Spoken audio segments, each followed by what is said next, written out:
So let's start this course with the most important question first.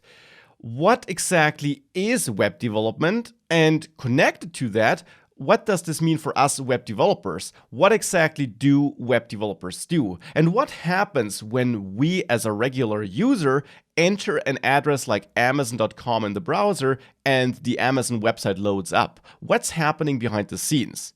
As a web developer, or as an aspiring web developer especially, you must be able to understand this because this will help you understand which kind of code you will have to write and how the thing, the internet, you're working with actually works.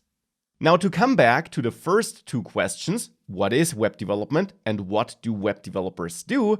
Well, there the answer is indeed pretty straightforward. Web developers generally build websites. I'm saying generally because, as you will learn throughout this course, there are other kinds of things web developers can build as well, and even websites are made up of multiple pieces, and it depends on the website and the complexity of a website which pieces are involved. That being said, in this course, you're going to learn all of that. You're going to learn how to build simple and more complex websites, how to write code that's invisible to most users, as well as how to write code that affects what users see, and you will learn how to build so-called web services and what that is as well. But we'll dive into that later. So it's all in this course, but generally, as a web developer, you build websites. And therefore, this actually leads to another important question. What's happening behind the scenes when a visitor, like you, enters an address like Amazon.com in the browser? How does the web actually work? What's happening there? And to understand this, I want to take a step back and look at a real-world analogy, because browsing the web and visiting a website is actually like calling a friend, you could say, or sending a text message to a friend. This is an analogy we can make.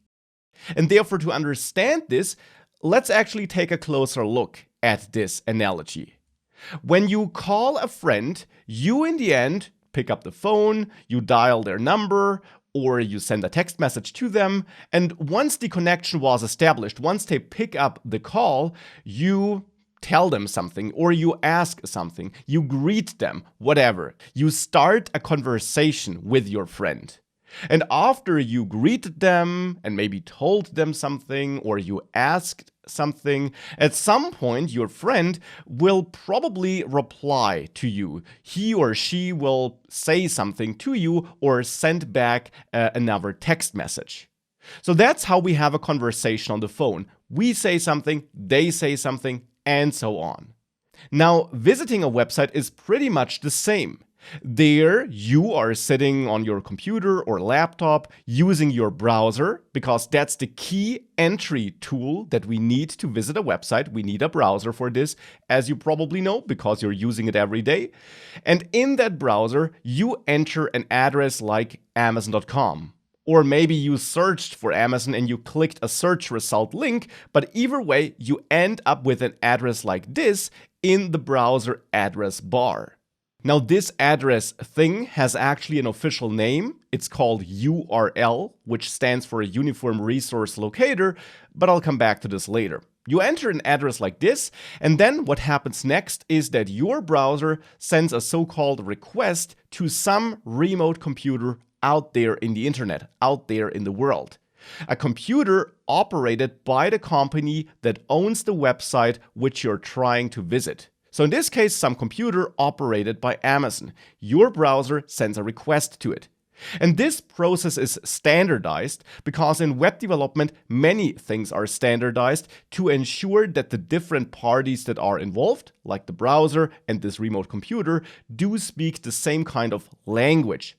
The standard that's involved here for controlling that such a request is sent and that this request is structured in a standardized way is called HTTP, which stands for Hypertext Transfer Protocol, or often you see HTTPS, where the S stands for secure, which means that the communication is encrypted between browser and this remote computer.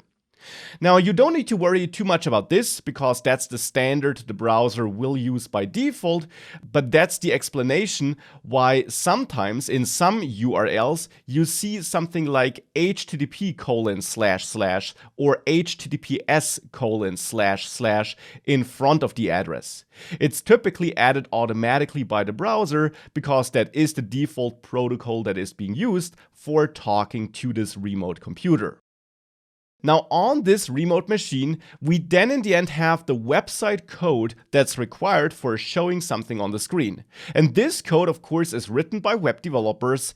In this example here, web developers working for Amazon. Now, this website code can be of different complexity, and there can be more complex steps involved for producing this code, but we're going to learn that throughout the course step by step.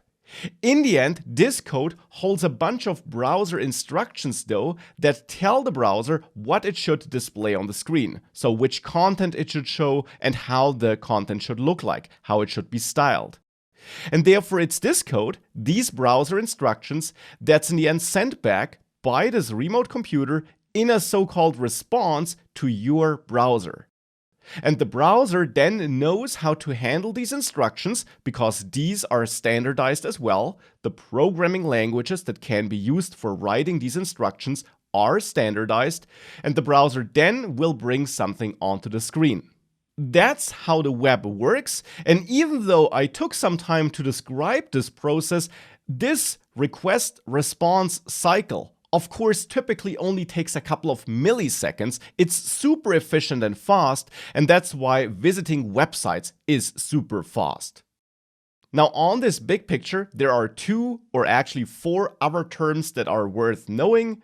We typically call the browser and us using the browser the so-called client or front end, and we call the remote computer that hosts the website, so that has this website and sends it back to us, we call this remote computer the so-called server or the backend. The server because this computer serves the website to us, the client, who is requesting the website. So these are more terms that are worth knowing. But now this big picture actually takes us to the next important question. We need to take a closer look at this response and these browser instructions because that helps us understand which code we need to write as a web developer. Because of course that is also important to us. Which kind of code do we need to write and which programming languages should we use?